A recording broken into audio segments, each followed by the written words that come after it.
মানুষের পেট তো ভরে মাটি দিয়া, কি দিয়া? কবরের মাটি দিয়ে ভরে, এর আগে ভরে না। নাইলে হাজার হাজার কোটি টাকার মালিক হয় কিভাবে? এটা আমার বিষয় না, বুঝানোর জন্য বলতেছি। এই জন্যই আল্লাহ ব্যবস্থা করছেন মানুষের শুদ্ধি। আর মানুষের শুদ্ধি যদি না হয় না, ও মেরে দোস্ত, প্রাণী আর মানুষকে কতটুকু বিরক্ত করবে? হিংস্র প্রাণী মানুষকে বিরক্ত খুব কম করে। হিংস্র প্রাণীর নীতি আছে জানেন? সিংহ এখন পেট ভরা খায়া ফেললো, ও আর 2-4 দিনের ভিতরে পাশে দিয়ে ওরে গুতা মারলেও চোখ উঠায় দেখবে না। পড়েন আপনি, সিংহ এই মুহূর্তে একটা শিকার করলো, ওর সময় আছে বাধা, 2-1 দিন পর্যন্ত ও কিচ্ছু করবে না। ওর পাশ দিয়া হরিণ হাঁটা যাবে, ও দেখে একটা মুস্কি হাসি দিবে, বলবে 3 দিন পরে আবার, 4 দিন পরে আবার, 5 দিন পরে আবার, 6 দিন পরে আবার। কিন্তু মানুষের এই গুণ আছে নাকি? হ্যাঁ হ্যাঁ, আজকে ব্যাগ বইরা আইনা কইব 1 ঘন্টা পরে, আবার ব্যাগটা খালি করে লয়ে যেয়ে কইব আবার বইরা দে, ঠিক না? মানুষের পেট তো ভরে মাটি দিয়া, কি দিয়া? কবরের মাটি দিয়ে ভরে, এর আগে ভরে না। নাইলে হাজার হাজার কোটি টাকার মালিক হয় কিভাবে? এটা আমার বিষয় না, বুঝানোর জন্য বলতেছি। বিবেকমান বিদায়, বুদ্ধিমান বিদায়, বিদ্বান বিদায়, সৃষ্টির সেরা বিদায়। মানুষ যদি একটু চিন্তা করে তাহলে বোঝা অতি সহজ যে মানুষের তরবিয়তের জন্য, যদিও মানুষকে মানুষ হিসাবে অস্তিত্ব দিয়েছেন, কিন্তু শ্রেষ্ঠত্ব যাতে অক্ষুণ্ণ, শ্রেষ্ঠত্ব যাতে ক্ষুণ্ণ না হয়, শ্রেষ্ঠত্ব যেন ঠিক থাকে, সৃষ্টির সেরা হিসাবে মানুষ আল্লাহর কাছে প্রত্যাবর্তন করতে পারে। আর মানুষের জন্য যে নির্ধারিত জায়গা জান্নাত মানুষের জন্যই তৈরি। বলবেন দোজক কি মানুষের জন্য না? হ্যাঁ, দোজকও মানুষের জন্য তৈরি, কিন্তু মানুষ যদি ওটার ভিতরে নাও যায় তাহলে ওটাকে পরিপূর্ণ করার ব্যবস্থাপনা আল্লাহ করে দিয়েছেন। হিজারা, পাথর দিয়ে ওটাকে ভরা দিবে। তারপরও যদি পেট না ভরে তো আল্লাহ কুদরতি পাও রেখা দিবে, আর দোজক চিৎকার দিয়ে উঠবে, কত কত কত, হাদিসের শব্দ, যে আমি ভরে গেলাম। মানুষের জন্য নির্ধারিত জায়গা আল্লাহ জান্নাতই বানাইছে, মানুষ যেন ওইখানে পৌঁছতে পারে। এই জন্য মানুষের তরবিয়তের জন্য আল্লাহ যতটুকু চেষ্টা করছেন, নবীদের দ্বারা, রসুলদের দ্বারা, কিতাবের দ্বারা, কিয়ামতের সকাল পর্যন্ত দায়িত্ব প্রদানের দ্বারা, আল্লাহওয়ালারা, ওলামায়ে কেরাম মানুষকে 24 ঘন্টা রাস্তা দেখাইতে থাকেন। যত ধরনের বাধা আসে, বিপত্তি আসে, কষ্ট আসে, ক্লাস আসে, সব কিছুকে সহ্য করা যায়। চোখের সামনে দেখো, ওপেন দুনিয়া, এখন আর টাকা ছুপা লুকানো কিছু নেই। ডেলি ধান কাটলে কয় টাকা পায় মজদুর, এটা সুস্পষ্ট, ঠিক না? এখন গ্রামে ধান কাটার মজদুর কত ডেলি জানেন? দূর মিয়া, 700 দিমু, আমারে দেন 2-4 ডজন। 1000-1200, এটা হলো ঠিক কথা, 1000-1200 নিচে কোনো মজদুর পাওয়া যায় না। তাহলে যদি 1000 টাকা কামায় মাসে, 3000 টাকা, 30,000 টাকা কামায়, ঠিক না? কিন্তু আলেম ওলামা দেখবেন মাদ্রাসা মসজিদে পড়া আছে। কেন পড়া আছে? ওর কি প্রয়োজন নাই? তো দায়িত্ব কাঁধে বিদায় পড়ে আছে। এটা আমার বোঝানোর উদ্দেশ্য না, যেটা বোঝানোর উদ্দেশ্য এটা বুঝাইতে চাইতেছি। কিয়ামত পর্যন্ত আলেম ওলামা আল্লাহওয়ালারা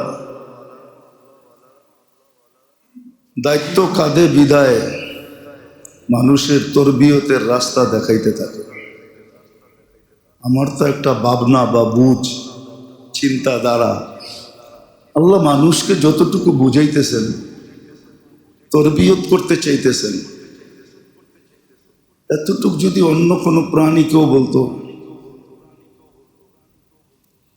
তাহলে মনে হয় সব প্রাণী আমাদের চেয়ে লক্ষ কোটি গুণ বেশি আগায় যেত। লক্ষ কোটি গুণ বেশি আগায় যেত। মুরগি ঘুমের থেকে উঠেই আল্লাহর প্রশংসা করে।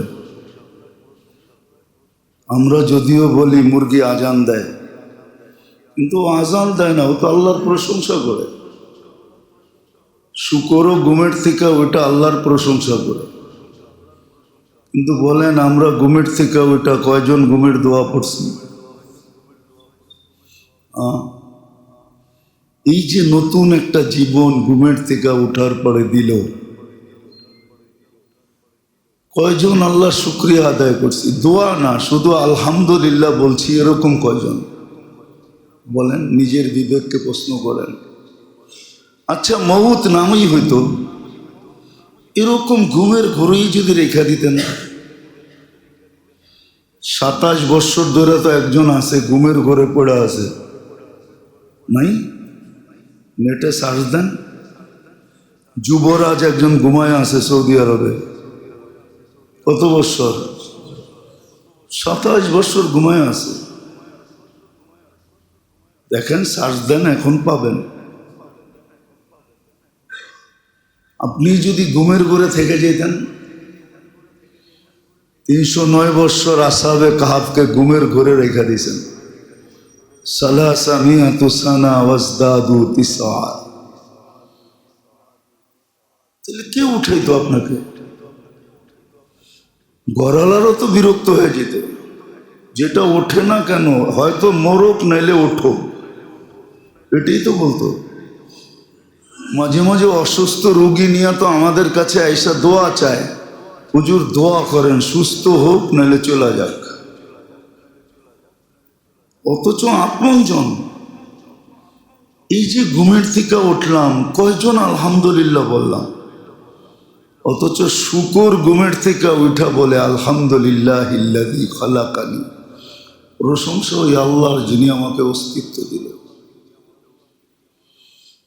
তাহলে আমার কথাটা বুঝলে সহজ।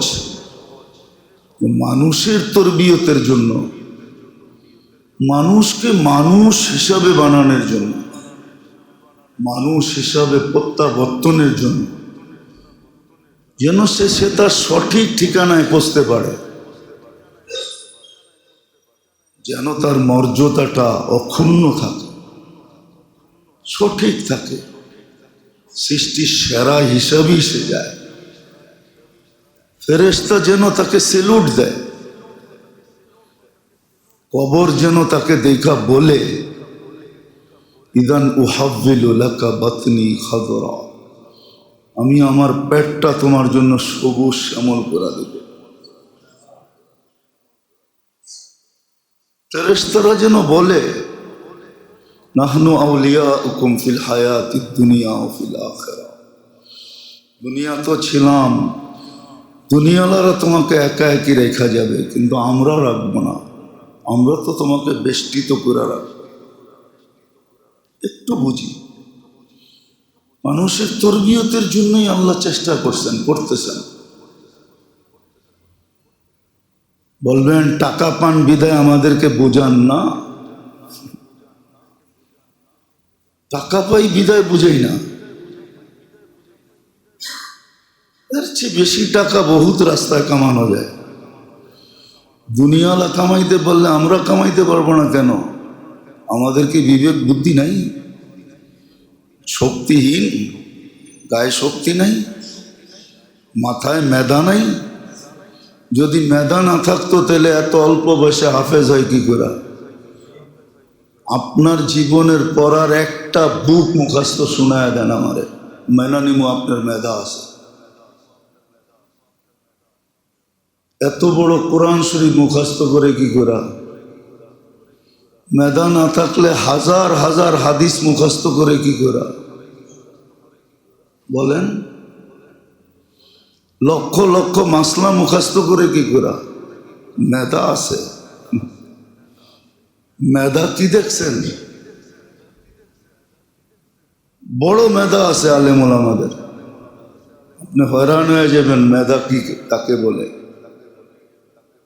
দুনিয়ার কাছে এটার প্রমাণ আছে, প্রমাণ।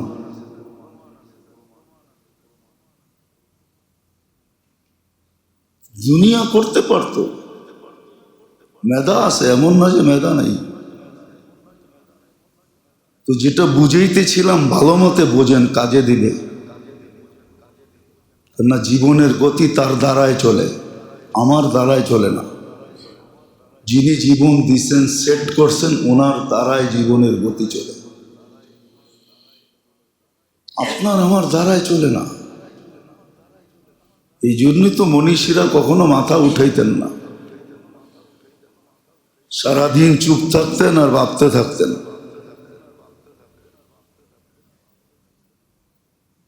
এই জন্যই আল্লাহ ওদের অনেক দান দিছেন, কোরআনে প্রশংসা করছেন, উলাইকা উলুল আলবাব। তোমরা আর কি বিজ্ঞানী দেখছো, এগোরে দেখো, এরা হইল বিজ্ঞানী। এই জন্য বাবা উচিত আমাদের তরবিয়তের জন্য,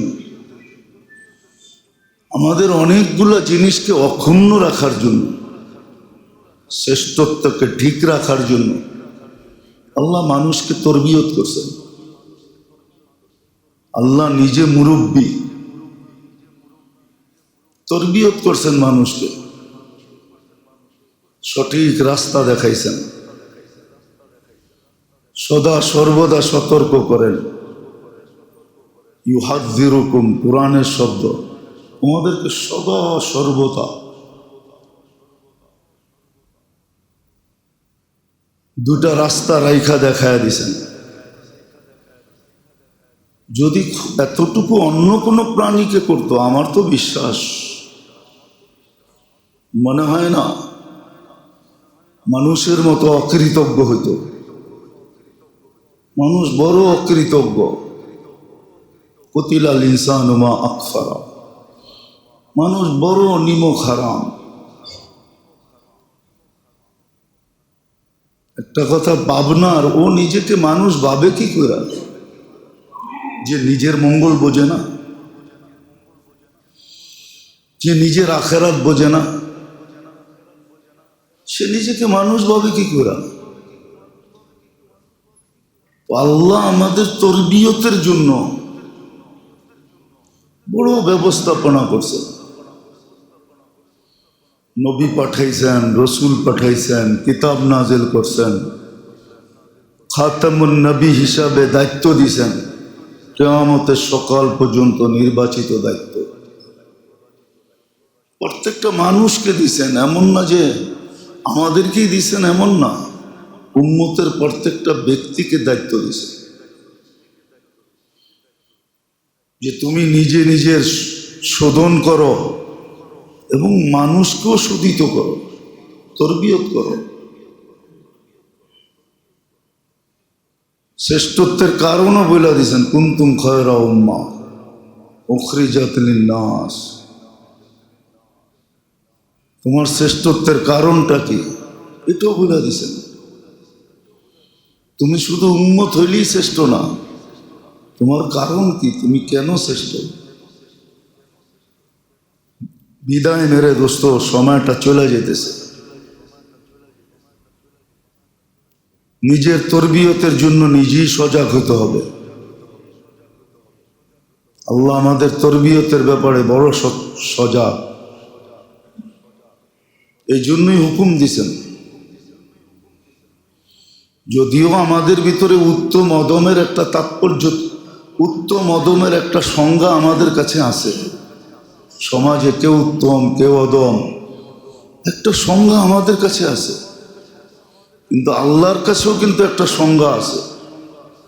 এই জন্য আল্লাহ রসুল বলছেন, লা ফারাকা বাইনা আরাবিয়্যিন ওয়ালা আজামিয়্যিন। আরব অনারব এটা উত্তমের মাপ অনুত্তমের মাপকাঠি না। ইন্না আকরামাকুম ইনদাল্লাহি আতকাকুম। যার তাকওয়া যত বেশি সে আল্লাহর কাছে তত উত্তম বেশি। যে গুনার থেকে যত বেশি বাঁচে আল্লাহর কাছে সে তত বেশি সম্মানী। আল্লাহর কাছে সম্মানী হওয়া, রসুলের কাছে হওয়া, এটা হলো আসল উত্তমতার পরিচয়। আসল উত্তম এটা না কে কত ডিগ্রি অর্জন করলো, কে কত পদ অর্জন করলো, কে বড় উচ্চ লেভেলে গেল, এটা দুনিয়ার নীতি। জাআলনাকুম শুউবান ওয়া কাবাইলা লিতাআরাফু। কোরআন ছোট, কিন্তু একটা বিষয়ও ছাড়েন নাই। শুধু 30 পারা 60 পারা না, 6600 বলবেন 66, 6200 কত আয়াত জানি, এতটুকুই। কিন্তু সব ঢুকানো আছে, হাদিসে সব বর্ণিত আছে। বিবেকের পর্দা খুলি, নিজের তরবিয়তের রাস্তা বাহির করি যে আসলে আমি মানুষ হিসাবে যেতে চাই। আল্লাহ তরবিয়তের ব্যবস্থা করছেন যে তুমি তোমাকে শুধিত করো। কিভাবে শুধিত হবে এটাও বলে দিছেন, ঘাটি কোথায় এটাও বলে দিছেন। তুমি তোমাকে শুধিত করো। ছোটবেলার থেকেই শিখাইছেন যে ছোট থেকেই নিজেকে শুধিত করো। তো যেটা বুঝাইতেছিলাম, তরবিয়ত, মানুষের তরবিয়ত করা, এটাই আল্লাহর আলোচ্য বিষয়। আল্লাহ চায় প্রত্যেক মানুষ নিজের তরবিয়ত করুক, নিজেকে শুধিত করুক। 24 ঘন্টা তার শুধিত হোক। সিস্টেমও দেখায় দিয়েছেন যে 24 ঘন্টায় কিভাবে। একটা জিনিস বুঝার বিষয়, মজদুর যখন হালাল রিজিকের জন্য ঘরের থেকে বাহির হয় আর বিকালে যখন ঘরে ফিরে, তো ঘরে পাও এখনো মাটিতে ছোঁয় নাই, শুধু দরজা দিয়া ঢুকাইল, মাটিতে টাচ করে নেয়।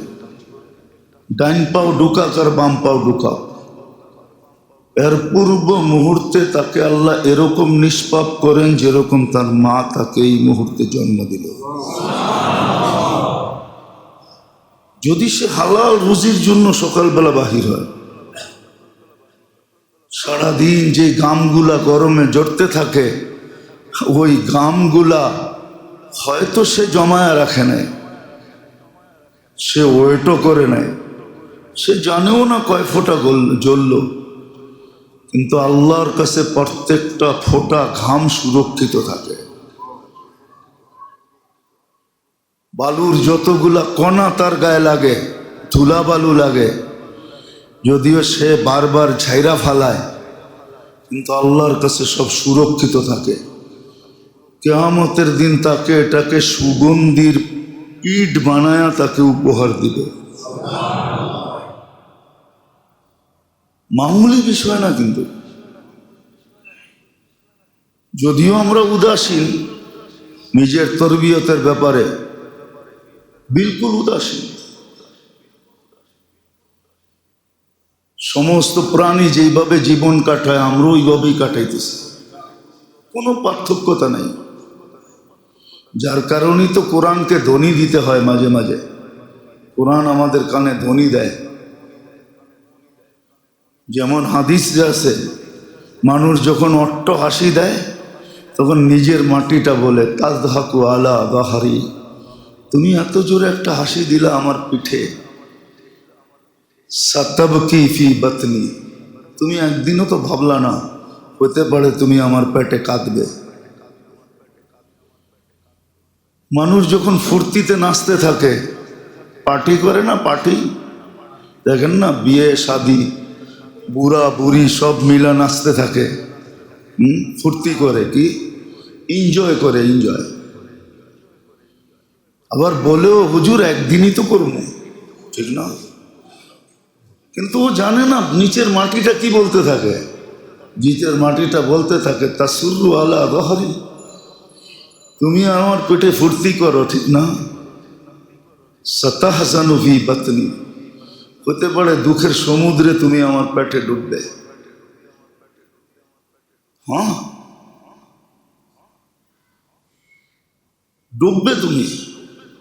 তাফসীরের এক জায়গায় আছে, মানুষ মারা যাওয়ার পরে সমুদ্রে নিক্ষেপ করা হয়। দুনিয়ার সমুদ্র না, আখেরাতে সমুদ্র আছে। নেক আমল থাকলে নেক আমল তাকে কুলে উঠায়া দেয়। দুঃখের সমুদ্রে তুমি ডুববে।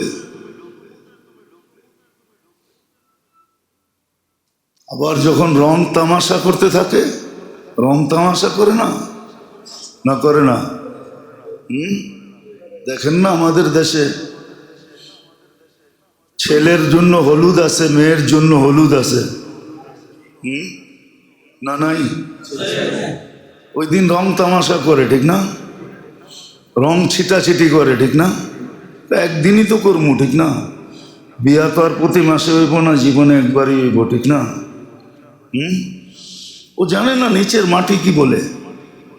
নিচের মাটি বলে তাকুলুকাল আলওয়ানু আলা যাহরি, আমার পেটে রং তামাশা তোমাকে খাইতেছে, তাই না? সাতাকুলুকা দুধু ফি বাতনি, আমার পেটে তোমাকে কিরামাকড় খাবে। শরীরে তো তেল দিলেই লাগান, ঠিক না? লাগান না? লোশন ফোশন লাগান না? কোনোদিন লাগানোর সময় ভাবছেন যে এই শরীরটারই তো একদিন পোকামাকড় খাবে? পোকামাকড় তো বাইরের থেকে হবে না। বিজ্ঞানকে জিজ্ঞাসা করেন, মানুষকে কবরে দিলে কয়দিন পরে আপনার শরীরটা পুরা কিরামাকড় আপনার পেটের থেকে বাহির হয়ে পুরা শরীরটাকে গ্রাস করবে? জিজ্ঞাসা করেন না। কয় ঘন্টার মাথায় পেটের থেকে সব বাহির হয়ে যাবে বিষের রাস্তা দিয়া, আর ময়লাটা পুরা শরীরকে ডাকবে, আর ওইটার থেকেই পোকা তৈরি হবে, আর ওইটাই আপনাকে আস্তে আস্তে খাবে। কয়দিনের মাথায় খায়া গোস্ত শেষ করবে? জিজ্ঞেস করেন না। আপনাদের বিজ্ঞানকে জিজ্ঞেস করেন, আমাকে জিজ্ঞেস করা দরকার নেই। খালি বিজ্ঞান বিজ্ঞান নিয়ে চলেন তো, বিজ্ঞানকে জিজ্ঞেস করেন। তো মাটি তো বলে তাকুলুকাল আলওয়ান। কোনোদিন লোশন লাগানোর সময় ভাবছেন যে হায় এই শরীরটাকে কেমনে পোকামাকড় খায়া ফেলবে, আমি কত যত্ন করে রাখি, ওরা এত নিষ্ঠুর হবে কেন, এত নির্দয় হবে কেন, আমার শরীরটাকে খায়া ফেলবে? আবার কিছু মানুষ তো দুনিয়াতে এমনও আছে, মাঝে মাঝে আল্লাহ দৃষ্টান্ত দেন, 36 বছর পরে বাহির করছে এখনো অক্ষুণ্ণ, যেমনটা তেমনই। কিন্তু বিজ্ঞান বলে এখানের মাটিটার ভিতরে এই জিনিস ছিল, এই জন্য অক্ষুণ্ণ রয়ে গেছে। কিন্তু পাশের কবরটা তো অক্ষুণ্ণ নাই, ওর পাশের কবরটাই তো অক্ষুণ্ণ নাই, ঠিক না? মাটির যদি জাদু হইতো তাহলে তো পাশের কবরটাও এই জাদুই হইতো, ঠিক না? কিন্তু পাশের কবরটা তো হয় নাই, ওরটা হইল কেন? ওরটা হইল কেন? কিতাবে পাওয়া যায় সত্য অসত্য পরের কথা, খুদা তো দেখা হয় না। হাফেজদের সিনা পচে না, পচে না। নবীদের শরীর জমিন খায় না, খাইতে পারে না, অক্ষুণ্ণ থাকে। এই যে রসুন লাগানোর সময়, তেল লাগানোর সময় একদিনও তো ভাবলাম না। ভাবলে হয়তো বিবেকের একটু পর্দা খুলতো। তো সুস্পষ্ট সবই, এই জন্যই তো হাদিস বলে জমিন প্রতিদিন আমাদেরকে দনি দেয়, সূর্য দেয়, প্রকৃতি দেয়, প্রত্যেকটা জিনিস আমাদেরকে ধনী দেয়। কর্মচারী যেরকম সবসময় মালিককে চোখে চোখে রাখে, কোনো অনীহা হোক এটা সে পছন্দ করে না, কোনো দুঃখ দুর্দশা হোক এটা সে পছন্দ করে না, তাকে রাখাই হয়েছে। এই জন্য সৃষ্টিও চায় না আমাদের কোনো ক্ষতি হোক। সব সৃষ্টি আমাদেরকে 24 ঘন্টা সতর্ক করে। কিন্তু আফসোস, আমাদের বিবেকের পর্দা খোলা থাকলে তো হতো। আমাদের বিবেকের পর্দা তো খোলা না। শুধু শুধু তো কোরআন বলে না ওয়াফি আনফুসিকুম আফালা তুবসিরুন। আমার তো 24 ঘন্টার ভিতরে বেশি সময় এটাই কাটতো, আমি আমাকে নিয়ে ভাবতাম যে আমার কি হবে,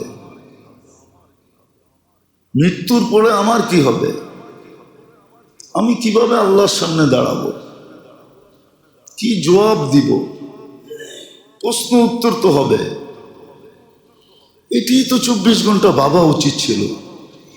কিন্তু বলেন আপনারা, আমরা সারা দিনে নিজেকে নিয়ে কতটুকু ভাবি, সংসার নিয়ে ভাবি, বিবি বাল বাচ্চা নিয়ে ভাবি, সমাজ নিয়ে ভাবি, পাড়া প্রতিবেশী নিয়ে ভাবি, একে সেকে নিয়ে ভাবি, যেটা আমার ভাবনার সীমানায়ও পড়ে না, আমার দায়িত্বের ভিতরে পড়ে না, ওটা নিয়ে সারাদিন ভাবতে থাকি।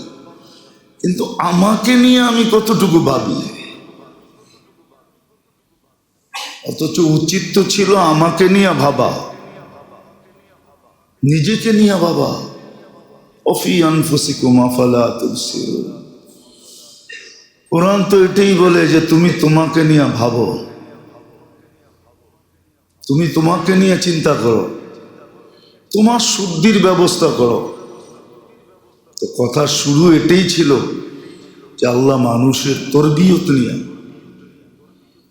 মানুষের কত অনেকগুলা জিনিস যেন অক্ষুণ্ণ থাকে, গন্তব্যে যেন মানুষ পৌঁছতে পারে। এই জন্যই আল্লাহওয়ালারা চিৎকার দেয় শুদ্ধির ব্যাপারে, এই জন্যই চিৎকার দেয় যে তুমি তোমাকে শুদ্ধি করো। আমাদের দেশের স্বাস্থ্য বিভাগের কাজই হলো যে মানুষ সুস্বাস্থ্য থাকবে কিভাবে, এটা নিয়েই ভাবা ওদের কাজ। এটার জন্যই স্বাস্থ্য সংস্থা, এটার জন্যই ওদের পিছনে এত খরচ, এটার জন্যই ওদের গাড়ি বাড়ি শাড়ি হাঁকা হকি সব, এটার জন্য যে মানুষ কিভাবে শুদ্ধ থাকবে, সুস্থ থাকবে। আমাদেরও শুদ্ধি নিয়ে ভাবা উচিত যে আমি কিভাবে শুদ্ধ থাকবো। হ্যাঁ, বলবেন মানুষের কি গুনাহ হবে না? হবে, কিন্তু কোরআন তো শিখাইয়া দিছে ইয়াতবাউ সাইয়্যাতুল হাসানা। গুনাহ হয়ে গেল, সাথে সাথে একটা নেক করে ফেলো। আল্লাহ নেক করতে সময় লাগবে না তো পদ্ধতি দিয়া দিয়েছেন, সুবহানাল্লাহ বইলা ফেলো, আলহামদুলিল্লাহ বইলা ফেলো, লা ইলাহা ইল্লাল্লাহ বইলা ফেলো, আল্লাহু আকবরই বইলা ফেলো। আরে কিছু না পারো আল্লাহ বইলা একটা ডাক দিয়া দাও, তারপরও তো 40 নেকি পাবে। গুনাহ তো একটা হইল, নেকি তো 40টা হইল। আল্লাহ বললে কয় নেকি? 40 নেকি হয়, 40 নেকি। গুনাহ করলে কয় গুনাহ হয়? এক গুনাহ। একের থেকে এক কাটা যাবে, তারপরও তো 39টা থেকে যাবে। পদ্ধতি তো শিখাইছেন। এখন যদি প্রশ্ন করেন শুদ্ধি জিনিসটা কি, তাহলে যুক্তি দিয়া বুঝাইতে হয়। শুদ্ধি জিনিসটা হলো, এটার জন্য আমাদের ভাষায় দুটা জিনিস আছে, একটা হলে বলে তাহলিয়া, একটারে বলে তাখলিয়া। তাহলিয়া আরবি শব্দ, আর তাখলিয়া একটা হা দিয়া একটা খ দিয়া। তাখলিয়া কিছু জিনিস ভিতর থেকে খালি করতে হবে। আর তাহলিয়া কিছু জিনিস ভিতরে ঢুকার জন্য রাস্তা করে দিতে হবে। যেমন এলাকা উন্নত হয় কখন? যখন যোগাযোগ ব্যবস্থা ভালো হয়। ঠিক না? কি যোগাযোগ ব্যবস্থা যেই এলাকায় যত সুন্দর, রোড ঘাট যেই এলাকায় যত চওড়া যত সুন্দর, ওই এলাকা তত উন্নত। ঠিক না? কি গুলশানও তো ঢাকা শহরের ভিতরেই না সিটির বাইরে? সিটির ভিতরে তো, জেলার ভিতরে তো। কি গুলশানের মাটি কি সোনা দিয়ে বানানো নাকি? না মুস্কার জাফরান দিয়ে বানাইছে? হ্যাঁ, কি বরং পুরান টাউনের মাটির থেকে পচা মাটি বেশি গুলশান বানানিতে। কারণ ওইখানে বহুতল বিল্ডিং করলে পাইলিং করতে হয়। পুরান টাউনের মাটি তো বইতে বইতে এখন মাটি আর মাটি রয় না, ইট হয়ে গেছে। ঠিক না? কি বেশি পালে পাইলিং করতে হয় না, শক্ত না? সত্য তো। কিন্তু এটা এত উন্নত কেন? যোগাযোগ, রোড ঘাট সব কিছু সুন্দর হওয়ার কারণে। তো তাহলিয়া বলে নিজের ভিতরে এরকম কিছু লাইন, যোগাযোগ ব্যবস্থা তৈরি করা, যার দ্বারা নেক সহজে ঢুকতে পারে, আল্লাহর অনুগত্যতা ঢুকতে পারে, ওই যোগ্যতা অর্জন করা। এই জন্যই বিজ্ঞান বলে শরীরে অ্যান্টিবডি যদি পাওয়ারফুল হয়, 100-এ 100 থাকে, তাহলে তুমি বিষ খাইও হজম করতে পারবে। তোমার অ্যান্টিবডি যত পাওয়ারফুল, শরীর তত সুস্থ। আপনার তো একটু বৃষ্টির ফোঁটা লাগলে সর্দি ধরে। ঠিক না? যায়া দেখেন ফুটপাতে যারা থাকে, বস্তিতে যারা থাকে, ওরা বৃষ্টি আইলে নেয়ামত মনে করে গোসল করতেছে, ওই পানির ভিতরেই ডুবাইতেছে, ওই পানির ভিতরেই লাফাইতেছে, ওই পানির ভিতরেই সব কিছু করতেছে। ঘরে আইসা শরীরটা মুসা চাঙ্গা হইতেছে, কোনো ব্যাঙ্গের মতো, না সর্দি না কাশি না কিছু। কেন? ওর অ্যান্টিবডি আপনার থেকে বেশি। আপনি যতই ঘি খান, আর যতই এসি সেরা ঘুমান, আর যতই কার্পেট বিছান, আর যতই বলেন বিলকুল আমি কোনো ডাস্ট ফাস্ট আমার কাছে লাগে নাই, কিন্তু আপনার শরীরের চেয়ে ওর শরীরে অ্যান্টিবডি বেশি। এই জন্য 20 দিন ভিজলেও কিছু হয় না। আপনার তো 2 ফোঁটা লাগলেই ঠান্ডা। ঠিক না? অ্যান্টিবডি দুর্বল, রোগ প্রতিরোধ ক্ষমতা আপনার শরীরে দুর্বল। আপনি পিজা খাইতে খাইতে ওরে দুর্বল বানায় ফেলাইছেন, চাইনিজ খাইতে খাইতে দুর্বল বানায় ফেলাইছেন, ফাস্ট ফুড খাইতে খাইতে দুর্বল বানায় ফেলাইছেন। আর ওরা ফাস্ট ফুড খায় না, ওরা রাস্তাঘাটের শাকসবজি উঠায়, ওটারে সিদ্ধ মিদ্ধ করে কোনো মতে পেট ভরা ভাত খায়, ওইটা একটা টেপ দেয়। ওর অ্যান্টিবডি চাঙ্গা। তো বোঝানোর জন্য বলতেছি, হাসানোর জন্য না। আত্মশুদ্ধি এটা কি বলে? নিজের ভিতরে ওই ক্ষমতা, ওই লাইন করা, ওই যোগাযোগ ব্যবস্থা করা, যার দ্বারা ন্যাক আমার ভিতরে ঢুকবে আর খারাপ আমার ভিতর থেকে বাহির হয়ে যাবে। তাখলিয়া, কিছু খালি করা আর কিছু ভিতরে ঢুকানো। এই জন্যই আল্লাহ ব্যবস্থা করছেন মানুষের শুদ্ধি। আর মানুষের শুদ্ধি যদি না হয় না, ও মেরে দোস্ত, প্রাণী আর মানুষকে কতটুকু বিরক্ত করবে? হিংস্র প্রাণী মানুষকে বিরক্ত খুব কম করে। হিংস্র প্রাণীর নীতি আছে জানেন? সিংহ এখন পেট ভরা খায়া ফেললো, ও আর 2-4 দিনের ভিতরে পাশে দিয়ে ওরে গুতা মারলেও চোখ উঠায় দেখবে না। পড়েন আপনি, সিংহ এই মুহূর্তে একটা শিকার করলো, ওর সময় আছে বাধা, 2-1 দিন পর্যন্ত ও কিচ্ছু করবে না। ওর পাশ দিয়া হরিণ হাঁটা যাবে, ও দেখে একটা মুস্কি হাসি দিবে, বলবে 3 দিন পরে আবার, 4 দিন পরে আবার, 5 দিন পরে আবার, 6 দিন পরে আবার। কিন্তু মানুষের এই গুণ আছে নাকি? হ্যাঁ হ্যাঁ, আজকে ব্যাগ বইরা আইনা কইব 1 ঘন্টা পরে, আবার ব্যাগটা খালি করে লয়ে যেয়ে কইব আবার বইরা দে, ঠিক না? মানুষের পেট তো ভরে মাটি দিয়া, কি দিয়া? কবরের মাটি দিয়ে ভরে, এর আগে ভরে না। নাইলে হাজার হাজার কোটি টাকার মালিক হয় কিভাবে? এটা আমার বিষয় না, বোঝানোর জন্য বলতেছি। তো নিজের শুদ্ধি নিজে করতে হবে, যেন শ্রেষ্ঠত্ব অক্ষুণ্ণ থাকে। এটার জন্যই তাসকিয়া ছিল।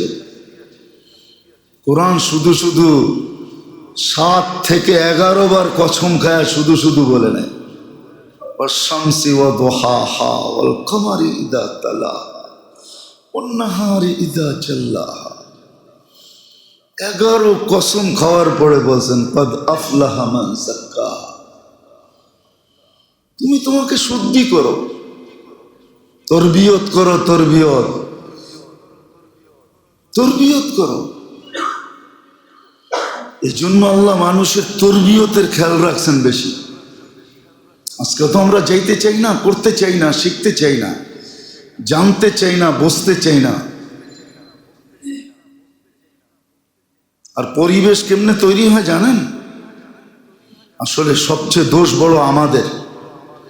আমরা আমাদের বাচ্চাদের দোষ দিই যে বাচ্চা নষ্ট হয়ে গেছে, বাচ্চারা নষ্ট হয়ে গেছে, যুবকরা নষ্ট হয়ে গেছে। খোদার কসম, বয়স্করা চুইকা পড়ুক, দেখবেন বাচ্চারা অটোমেটিক ঠিক হয়ে যাবে। আসর উপর থেকে পড়ে, কোত্থেকে? সূর্য আলো মাটির থেকে দেয়? কে আল্লাহ পারতেন না মাটিতে সূর্য ফিট করতে? না পারতেন না? হ্যাঁ, সূর্য আলো কোত্থেকে দেয়? উপর থেকে যে আলো দেয়, যেরকম আলোকিত হয়, নিচের থেকে দিলে এরকম হইতো না, হইতো নাকি? তাইলে ইঙ্গিত হলো উপর থেকে যখন ঠিক হবে। আজকাল তো মুরব্বীরাই ঠিক হইতে চায় না,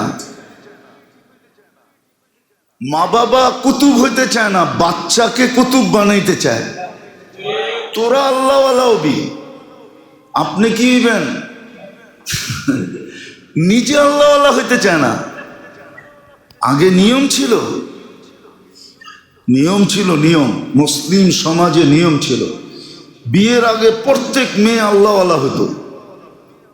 সেটা বাইবা আল্লাহওয়ালা হতো যে আমার পেটের থেকে যা হবে সব যেন আল্লাহওয়ালা হয়। বিয়ের আগে পুরুষ আল্লাহওয়ালা হতো যে আমার মাধ্যমে যে দুনিয়াতে আসবে সে যেন আল্লাহওয়ালা হয়ে আসে। এখন মা বাবা আল্লাহওয়ালা হইতে চায় না, খালি তাবিজ টোকায় পোলাপান কেমনে আল্লাহওয়ালা হইব। আমার একটা উদাহরণ আপনাদের মনে আছে কিনা জানি না, এখন কিন্তু সম্ভব। মক্কার থেকে মাটি আনা যায়, মক্কার থেকে। আর বাইতুল মুকাররম গেলে জমজমের পিওর পানি পাবেন। একটু দাম বেশি নিবে, ইনটেক পাবেন 5 লিটার। মক্কার মাটি আনলেন, জমজমের পানি দিয়ে সেচন করলেন, আর তেঁতুল গাছ লাগায় আঙ্গুরের আশা করলেন। বলবেন মক্কার মাটি, জমজমের পানি, আঙ্গুর দিবে না তো দিবে না কেন? ঠিক না? কি আঙ্গুর হবে? কি হবে? হ্যাঁ, এতটুকু হইতে পারে, মক্কার মাটি, জমজমের পানি, আঙ্গুরের তেঁতুলের কোয়ালিটিটা একটু বড় হবে। বাংলাদেশের মতো ছোট ছোট হবে না, একটু টমেটোর মতো বড় বড় হবে, ঠিক না? হইতে পারে বরকতের কারণে। আমাদেরটা টক বেশি, এটা একটু টক কম হতে পারে, এতটুক হইতে পারে। কিন্তু হবে কি? তেঁতুলি হবে। আমরা যারা মুরব্বী আছি, মুরব্বীরা আসলে দিনদার হইতে চায় না, বা ছেলেরা দিনদার হবে। আমরা বড়রা সালাম দিতে চাই না, বা ছোটরা আমাদেরকে সালাম দিবে। অথচ আল্লাহর রসুল যাকে দেখতেন তাকেই সালাম দিতেন, ছোটকে দিতেন, বড়কে দিতেন। বড়রা সালাম পাইতে চায়, দিতে চায় না। আমাকে স্যার বলবে, আমি স্যার বলবো কেন? তো ছোটদেরকে সালাম দিতে চায় না, সালাম পাইতে চায়। আসল হলো উপর ঠিক হলে নিচ ঠিক হয়ে যাবে। এখন বয়স্করা দিনদার হতে চায় না, মা বাবা দিনদার হতে চায় না। খোদার কসম করে বলি আপনাদেরকে, উঠেন ঘরের ভিতরে রাত্রে, মা বাবা জিকির শুরু করুক, একদিন, 2 দিন, 3 দিন, 4 দিন, আমি লেখা দিতে পারি সপ্তাহ যাবে না, আপনার ঘরের সন্তান উঠো জিকির শুরু করবে। আপনার ঘরের সন্তান উঠো কান্না শুরু করবে, দোয়ার ভিতরে কানবে। ও না বুঝা কানবে, না বুঝা। দেখেন না বাচ্চা, মা যদি কানতে থাকে না, তো বাচ্চা বোঝে না কেন কানছে, কেন কানতেছে। কিন্তু মার চোখের পানি দেখে ও হাউমাউ করে জিগায়, তুই কাঁদোস কা? ও কাঁদে। আজকে উপর ঠিক না, আমরা বড়রা ঠিক না। সমাজের যারা বড়, এরা যদি দিনদার হয়, আত্মশুদ্ধির দিকে ঝুঁকে, তো সমাজের ছোটরাও আস্তে আস্তে ঠিক হয়ে যায়। প্রযুক্তি এমন আশা আসছে, এখন সবাই চাইতেছে প্রযুক্তি দিয়ে ঠিক করবে। কিছু জিনিস আছে প্রযুক্তি দিয়ে ঠিক করা যায় না। ওয়েদারের তাপমাত্রা আল্লাহ কমায় দিছে দেখে এখন আজকে 2-3 দিন একটু ভালো লাগতেছে, ঠিক না? নাইলে পানিও তো ছিটায় দেখছিলেন, তাপমাত্রা কম ছিল নাকি? কৃত্রিম বৃষ্টি নামায় তাপমাত্রা কমায় ফেলবেন? প্রযুক্তি দিয়ে নামান না বৃষ্টি, দেখেন তাপমাত্রা কমে না, কমে না। আল্লাহ কমাইলেই কমে। উপর যখন ঠিক হবে, নিচ ঠিক হয়ে যাবে। প্রযুক্তি দিয়ে ঠিক করতে পারবেন না, তাবিজ দিয়ে কতক্ষণ ঠিক করবেন? বললেই তো তাবিজ বহুত নিছেন, ঠিক না? আজ পর্যন্ত তো একবারও বলেন না, বলছেন বলে ফেলবো? বাড়িতে জিজ্ঞাসা করছেন যায়া যে তুমি গ্লাসে ঠোঁট লাগায় কোন জায়গায় পানি পান করছো, আমারে দেখাও। যদি জিজ্ঞেস করে কেন, গ্লাসটা পয়রা দাও, আমি ওইখানে ঠোঁট লাগায় পানি পান করব। পয়রা দেখেন, 1 কোটি তাবিজ আর এটা একটা, এটা বেশি হবে। 1 কোটি তাবিজের চেয়ে বেশি কাজ করবে। আল্লাহ রসুল করছেন, বলছে আয়েশা কোথায় গ্লাসে ঠোঁট লাগায় পানি পান করছো, আমাকে দাও, দেখাও, আমি ওইখানে ঠোঁট লাগায় পানি পান করব। খালি এটা চাহেন না যে আমারে খাওয়ায় দেখ, মাঝে মাঝে নিজেও ডাইকা ডাইকা করে খাওয়ায় দিই, আসো খাওয়ায় দিই, আমি খামু, তোমারে খাওয়ায় দেবো। কয়দিন খাওয়ায় দিছেন? কি বাইরে থাকেন বিলের মতো, আর বাড়িতে যে বেটাগিরি দেখান, ঠিক না? রাগ হয়ে গেলেন? বাইরে তো সমাজে বিলের মতো চলেন, বোর কাছে যে বেটা হয়ে যান, ঠিক না? বাবলে ঢোকে। আরে না, শিখেন তো। যেটা বুঝাইতে চাইতেছিলাম ওটাই বুঝাইতেছি। আল্লাহ আমাদের তরবিয়তের খেয়াল করছেন। আসেন নিজেকে তরবিয়ত করি, নিজেকে তরবিয়ত করি, শুদ্ধি করি, শুদ্ধি। এটার জন্য শিখেন, ভাবেন। গুনাহ হবে, কিন্তু রাস্তাও তো দেখায় দিছেন। আমি তো মাঝে মাঝে ভাবি, কালকেও বলতেছিলাম যে উম্মতকে যে ফ্যাসিলিটি আল্লাহ দিছে, কোন উম্মতকে দেন নাই। এই উম্মতের বেশিরভাগ গুনাহ আল্লাহ মাপ চাওয়া ছাড়া মাফ করেন। কোরআন বলতেছে ইয়াফু আন কাসীর, তোমাদের অধিকাংশ গুনাহ আমি এমনি মাফ করে দিই। আপনি উজু করেন, গুনাহ মাফ হয় না? না হয় না? গুনাহ জোড়ে না, জোড়ে না? যখন উজু শেষ, বুখারীতে আছে, বাবুল উজুর ভিতরে আছে, উজু শেষ, গুনাহ শেষ। কোন উম্মতকে তো দেন নাই। আপনি মসজিদের দিকে হাঁটেন, গুনাহ মাফ হইতে থাকে, নেকি লেখা হইতে থাকে, দরজা বলন্দ হইতে থাকে। আপনি ভাবতেছেন আমি তো সমতল দিয়ে হাঁটতেছি, ঠিক না? না না, আপনি উপরে চড়তেছেন। মসজিদে বৈশা আছেন, দুই দিকে দুই ফেরেশতা, পিছে এক ফেরেশতা, তিনজন বৈশা আছে। একজন মাগফিরাতের দোয়া করতেছে, একজন রহমতের দোয়া করতেছে, একজন নামাজের সওয়াব লিখতেছে, মুসাফা করতেছে, গুনাহ মাফ হয়ে যেতেছে। রাস্তার থেকে কষ্টদায়ক, রাস্তার দিকে তো তাকাই না আমরা, ঠিক না?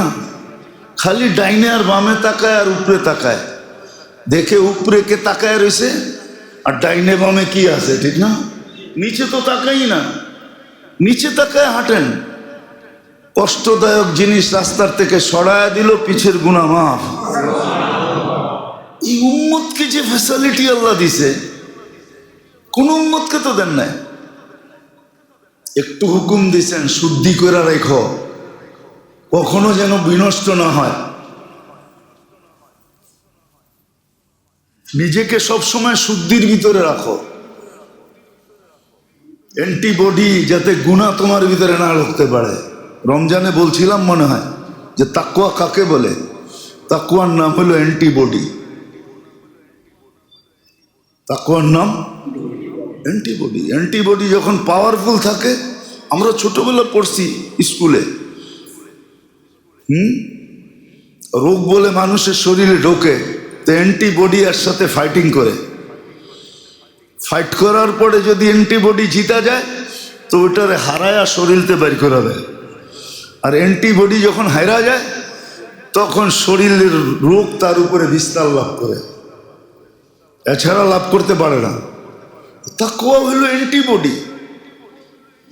অর্জন করো, গুনাহ আসবে কিন্তু থাকতে দিবে না। যেমন মানুষ যখন গুনাহ করে, ডান দিকের ফেরেশতা বাম দিকের ফেরেশতা গুনাহ লেখে। ডান দিকের ফেরেশতা হলো চিফ, হেড, আমির, বলে একে লেখিস না, লাল্লাহু ইয়াতুব, হতে পারে তওবা করে ফেলবে, অপেক্ষা কর।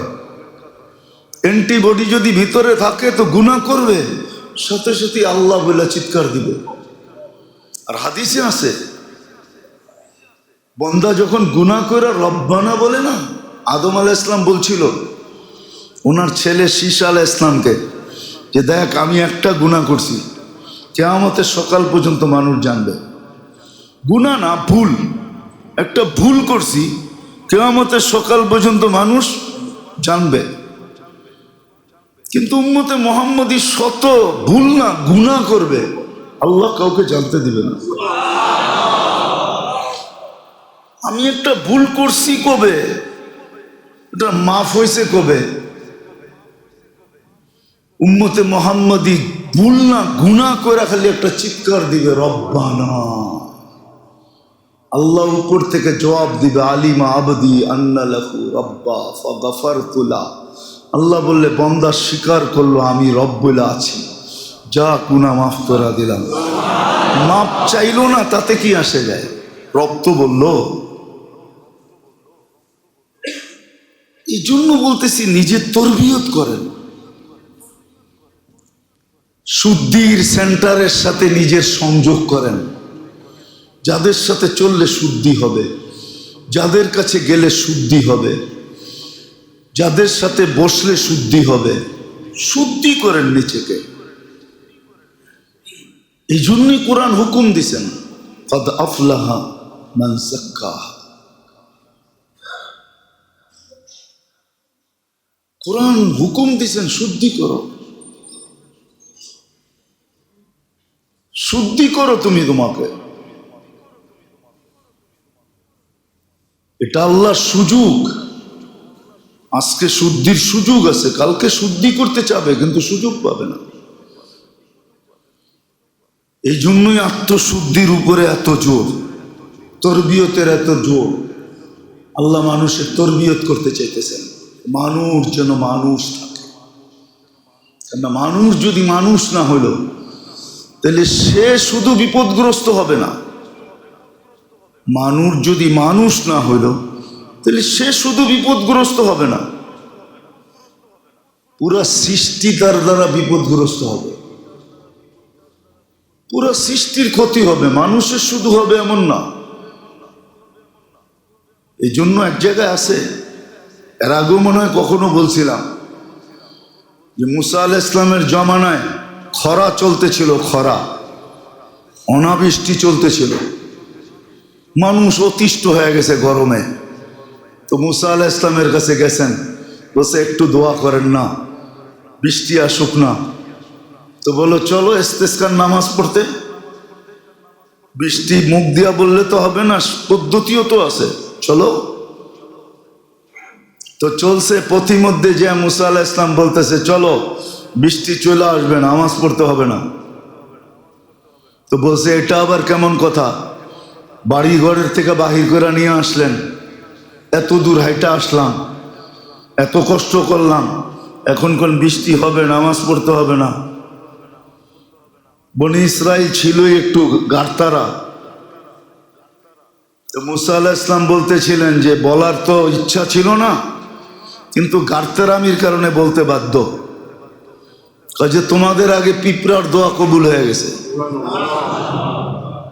পিঁপড়া আল্লাহর কাছে দোয়া করতেছিল, লা তুআযিবনা বিযুনুবি ইবাদিক, গুনাহ করছে বান্দারা, শাস্তি ভোগ করি আমরা, এটা আবার কোন বিচার? কেননা যখন খরা হয় তখন খাদ্যগুলা শুকাইতে শুকাইতে হার্ড হয়ে যায়, শক্ত হয়ে যায়। পিঁপড়ার দাঁত হইল নরম, এই নরম দাঁত দিয়ে শক্ত খাবার ভাঙ্গা খাইতে পারে না, তো না খায়া থাকতে হয়। আর বৃষ্টি যখন হয় তখন খাদ্যের ভিতরে, পরিত্যক্ত খাদ্যের ভিতরে পানি ঢুকে, আর ওগুলা নরম হয়, তো নরম দাঁত দিয়ে ওগুলাকে খাওয়া সহজ হয়। তো পিঁপড়া বলতেছে গুনাহ করছে মানুষ, শাস্তি দেন আমাদেরকে, এটা আবার কোন হিসাব? পিঁপড়া অভিযোগ করে দিছে, আল্লাহ পিঁপড়ার দোয়া কবুল করছেন। আমাদের কারণে সৃষ্টি কষ্ট পায়, সৃষ্টির কারণে আমরা না, আমাদের কারণেই সৃষ্টি কষ্ট পায়, না আমরা সৃষ্টির কারণে আমরা কষ্ট পাই না। এই জন্যই শুদ্ধির দরকার, শুদ্ধির সেন্টার চিনেন, সজাগ হন, ছোটবেলার থেকেই লাগা উচিত। এক একটা স্টেপকে সুরক্ষিত করা উচিত, যুবকদের উচিত। ছোট বয়সটা যদিও নিষ্পাপের খাতায় লেখা, কিন্তু যৌবনে পা দিতে দেরি, নিজেকে সুরক্ষিত করতে দেরি না করা চাই, নিজেকে সুরক্ষিত করা চাই, যেন আমার যৌবন সুরক্ষিত থাকে। কেননা লাভ কি হবে জানেন? যদি যৌবন সুরক্ষিত হয় তো বৃদ্ধ হওয়ার পরে আমল না করেও আমলের সওয়াব পাবে। বার্ধক্যের কারণে যদি আমল না করতে পারলো, যেমন অসুস্থ ব্যক্তি যখন অসুস্থ হয়, তো সুস্থ অবস্থায় যদি আমলে অভ্যস্ত থাকে, আল্লাহ ফেরেশতাদেরকে বলতে থাকেন উকতুব আমালাল্লাযী কানা ইয়ামালু ফিস সিহ্হা, সুস্থ অবস্থায় যে আমলগুলা করতো ওগুলার সওয়াব লেখো। তো ফেরেশতা বলে ওর চিৎকারের চোটে তো মহল্লার মানুষ থাকতে পারে না, অসুস্থতার কারণে এমন চিৎকার দিতেছে, আমল তো করেই না, আবার সওয়াব লিখবো মানে? আল্লাহ বলে অসুস্থতা আমার পক্ষ থেকে, বন্দার পক্ষ থেকে না। সে বেনিফিটের থেকে বঞ্চিত হবে কেন? তার সওয়াব লিখতে থাকো, তার সওয়াব লেখা হয়। এই জন্য যুবক যদি যৌবনকে সুরক্ষিত করলো, তো বুড়া হওয়ার পরে ফুল বোনাস। যে আমল করতে পারবে না এটা করতে, সওয়াব সে লেখা পেতে থাকবে, সওয়াব লেখা হইতে থাকবে। যেমন অসুস্থ ব্যক্তিরটা লেখা হয়, বার্ধক্যের কারণে সে করতে পারতেছে না, তার সওয়াব সে লেখা হইতে থাকবে, সওয়াব পেতে থাকবে। যৌবন যদি সুরক্ষিত হয়, আর যৌবন যদি সুরক্ষিত না হইলো তাহলে পাবে না। এরকম বয়সের স্তর যদি সুরক্ষিত হয়, নাইলে এই হাদিস কোনোদিন আসতো না। আমি হাদিস দিতেছি, এই উম্মতকে বলা হয়েছে যেদিন থেকে তুমি প্রাপ্ত বয়স্ক হইলো 40 বছর পর্যন্ত সুরক্ষিত করো, তাহলে দুনিয়ার 3টা রোগ তোমার কাছে আসবে না। তুমি শ্বেত রোগ হবে না, পাগল হবে না, কুষ্ঠ রোগ হবে না। 50 পর্যন্ত আবার 10 বছর যদি সুরক্ষিত হইলো, তাহলে 50-এ পা দিতে দেরি আর কঠিন হিসাবের সম্মুখীন আল্লাহ তাকে করবে না। 60-এ যদি পা দিল, তাহলে ফেরেশতা তার বন্ধু হবে। দুনিয়াতে দেখুক আর না দেখুক, আখেরাতে তাকে সঙ্গ দিয়ে রাখবে। 70 বছর যখন বয়স হবে, 8-10 বছর যদি সুরক্ষিত হয়, তো আল্লাহ তাকে ভালোবাসতে, আল্লাহ তার প্রত্যাবর্তনের আকাঙ্ক্ষী হবে ভালোবাসার মাধ্যমে, যে তুমি আমার কাছে চলে আসো। 80 বছর যখন হবে, 8-10 বছর সুরক্ষিত, লাম ইউক্তাব যামবু, গুনাহ লেখা হবে না। 90 বছরে পা দিলে পিছনের গুনাহ খাতা থাকবে না। এটা হলো বয়সের মর্যাদা, সুরক্ষার মর্যাদা। এই জন্য শিখেন, কোথায় গেলে আমার শুদ্ধি হবে, আমার তরবিয়ত হবে, আমার শ্রেষ্ঠত্বগুলো অক্ষুণ্ণ থাকবে, কোনো আঙ্গুল উঠবে না, কেউ আঙ্গুল বসাইতে পারবে না। আর এটা কঠিন না, সহজ। আল্লাহ সহজ করছেন, বিদেই হুকুম দিচ্ছেন। قد أفلح من تزكى وذكر اسم ربه فصلى। শিখায় দিয়েছেন কেমনে হবে। হ্যাঁ, শুরুতে একটু কষ্ট হবে, অভ্যাস করতে গেলে কষ্ট হয়ই, ঠিক না? অভ্যাস করতে গেলে কষ্ট হয়ই, তারপরে ঠিক হয়ে যায়। শুধু ঠিক হয় না, তারপরে মজা আসে। কি? তখন ওইটা ছাড়া আর থাকতে পারে না। ওটা ছাড়া জিকির করতে করতে যার মজা এসে গেছে, ও জিকির ছাড়তে পারবে না, সব ছাড়তে পারবে। নামাজ পড়তে পড়তে যার নামাজের মজা চলে আসছে, ও সব ছাড়তে পারবে, নামাজ ছাড়তে পারবে না। রাত্রে উঠার যার অভ্যাস হয়ে গেছে, ও সব ছাড়তে পারবে, রাত্রে উঠা ছাড়তে পারবে না। ফজরে আসা যার অভ্যাস হয়ে গেছে, ও তো আইসা মুয়াজ্জিনরে উঠাইব, ও মুয়াজ্জিনরে উঠাবে। অভ্যাস হয়ে যখন যাবে, তখন ওটা ছাড়া। এটাই কিন্তু বলে ইমানদারের ইমানের একটা মজা আছে, হালাওয়াতাল ইমান, মজা। তখন ওটা ছাড়া আর ভাল লাগবে না। এই জন্য মেরে দোস্ত, আসেন সেন্টার শিখি। এখনো দুনিয়াতে আছে কিছু, বিলুপ্ত হয়ে যায় নাই, কিন্তু দুনিয়ার ওয়েদার পরিস্থিতি যেন বলতেছে অচিরেই বিলুপ্ত হয়ে যাবে সব, শুধু আমরাই থেকে যাব। সুযোগগুলো সব বিলুপ্ত হয়ে যাবে।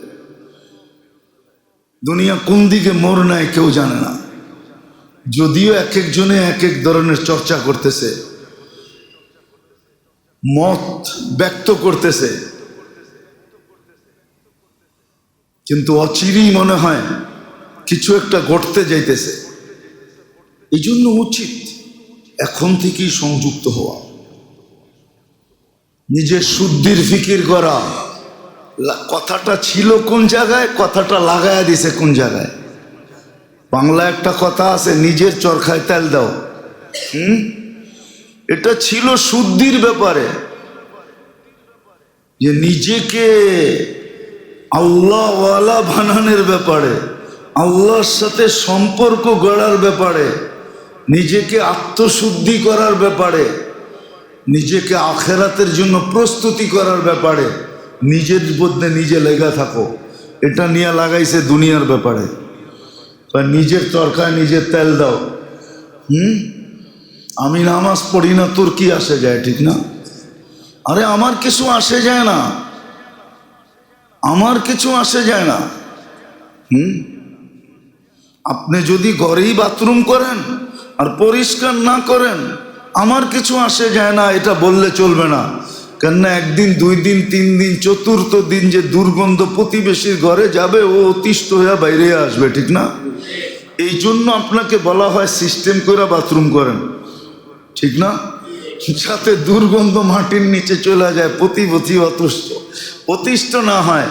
আপনার আমার বদামিলির কারণে যে পরিবেশ নষ্ট হবে, দুনিয়ার সিস্টেম নষ্ট হয়ে যাবে, এই জন্য বলা, নাইলে বলার দরকারটা কি? প্রত্যেকের কবর প্রত্যেকের। আপনি আমারটার ভিতরে যাবেন না, আপনারটার ভিতরে আমি যাব না, বলা এই জন্য পরিবেশ নষ্ট হয়ে যাবে। আজকে যেরকম নষ্ট হয়ে গেছে, শুদ্ধির কোনো চিন্তা নাই, তরবিয়তের কোনো চিন্তা নাই, যে নিজেকে মানুষের মতো মানুষ করে গড়া তোলা, শ্রেষ্ঠত্বের মুকুট যেন মাথায় নিয়ে মরতে পারে, দুনিয়ার থেকে যেতে পারি। এই জন্য শুদ্ধির চিন্তা করেন।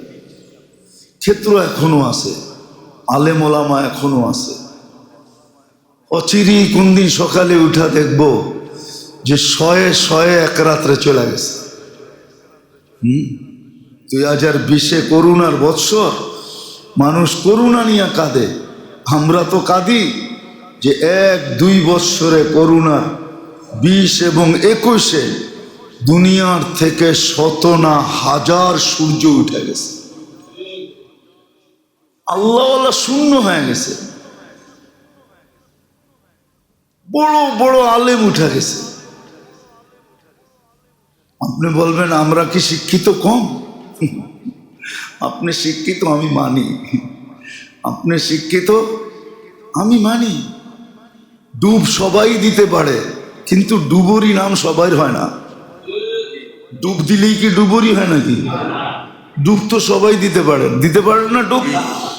কি মনে হয় বোঝেন নাই? আর কেমনি বোঝামু? ডুব তো সবাই দেয়, ঠিক না? এই জন্য আপনার নাম কি ডুবুরি নাকি? না, আপনার নামও ডুবুরি? ডুবুরি আপনার পেশা? এরকমই মনে করেন, ডুব তো সবাই দিতে পারে। যান দক্ষিণ অঞ্চলে, এতটুক পোলাপান নদী সাঁতরায় যেতেছে, ঠিক না? দল বাইন্দা, আবার ডুব দেয় কি এইখান থেকে ডুব দিয়ে ওই মাথায় যেয়ে ওঠে, ও কি ডুবুরি? যদি এটা বোঝেন তো আমার কথাটা কেন বোঝেন না? আমার কথাটা কেন বোঝেন না? সত্য এটা, ডুব দিলেই ডুবুরি হয় না। সব শিক্ষারই ধারা ভিন্ন আছে, জন্য পায়ে হাত দিয়ে বলে নিজের তরবিয়ত করেন, জলদি করেন। দুনিয়া শেষের দিকে চলে আসছে, মনে হয় না মেলা আর বেশি দিন থাকবে। মেলা অচিরেই গুটায়া যাবে। দুনিয়া কোন দিকে নিয়ে যাইতেছে আল্লাহ জানে। কিছু আমরাও দূরবীন দিয়া দেখি, আল্লাহ আল্লাহ রসুলের ভবিষ্যৎবাণী দিয়া কিছু বোঝা যায়, দেখা যায়। এই জন্য আজকে করতে পারলে কালকের অপেক্ষা করেন না। উর্দুতে একটা প্রবাদ বাক্য আছে, আজ কা কাম কাল পর না টাল। আজকের কাজ কালকের জন্য রাখো না, আজকের কাজ আজকেই করে ফেলো, কালকের জন্য রাখা বুদ্ধিমানের কাজ না। আসেন নিজের শুদ্ধি করি। কার কাছে গেলে হবে, কাদের কাছে গেলে হবে, বেশি করতে হবে না। এই জমানায় অল্প করলেই হবে, নাইলে হাদিসে এই কথা আসতো না, একটু করবে 1 গাদা মিলবে। এই জমানায় অল্পতে হয়ে যাবে, না আল্লাহ বেইনসাফ না, আল্লাহ বড় ইনসাফ ওয়ালা। আরে মেরে দোস্ত, আমি তো বলি, আপনি মানবেন কি মানবেন না জানি না। আজকের মহিলা যে ঘরের থেকে পর্দা করে বাহির হয়, রাবেয়া বসরির চেয়ে উত্তম। লেখালেন আমার কথা, কুটিং করে রাখেন। রাবেয়া বসরির জন্য পরিবেশ ছিল 1000 বছর আগে, এখন পরিবেশ নাই। পরিবেশ না থাকা সত্ত্বেও সে যখন হাত মোজা, পাও মোজা, বোরকা পড়া নিজের আওয়াজকে ছোট করে ঘরের থেকে বাহির হয়েছে, সে রাবেয়া বসরির থেকেও আগে। জুনায়েদ বাগদাদি মানি বড় বুজুর্গ, কিন্তু এই জমানায় যে ফরজ ওয়াজিব আর সুন্নতের উপরে উঠল আর হারাম আর মাকরুহে তাহরিমার থেকে বাঁচলো, ও জুনায়েদ বাগদাদির চেয়ে আগে। আল্লাহর রসুল বলছে, আনতুম তাজিদুনা আলাল হক্কি আয়ওয়ানা, তোমরা হকের উপরে চলার জন্য পরিবেশ পাইতেছ, একদিন আসবে পরিবেশ পাবে না। আমরা সারাদিন রাস্তায় থাকি, সকালে বাহির হই, 2টা-3টার সময় ডেলি ঢুকি বাড়িতে। আমরা জানি পরিবেশ কিরকম, আমরা দেখি চোখে পরিবেশ কিরকম, পরিবেশ কিরকম। ওই পরিবেশের ভিতরে যে সুন্নত ওয়াজিব, ফরজ ওয়াজিব সুন্নতে মুআক্কাদার উপরে চলবে, আমি লেখি নাই, 100 বৎসর আগে লেখা গেছে। আর যে হারাম আর মাকরুহে তাহরিমির থেকে বাঁচবে, জুনায়েদ বাগদাদির থেকেও আগে। শুধু সে আল্লাহওয়ালা না, এই ব্যক্তি আল্লাহওয়ালা। আসেন শিখি, আল্লাহ আমাদেরকে আমল করার তৌফিক দান করেন। ওমা আলাইনা ইল্লাল বালাগ। ঢাকা মাহফিল, সুস্থ সমাজ গড়ার বিপ্লবী চেতনায়।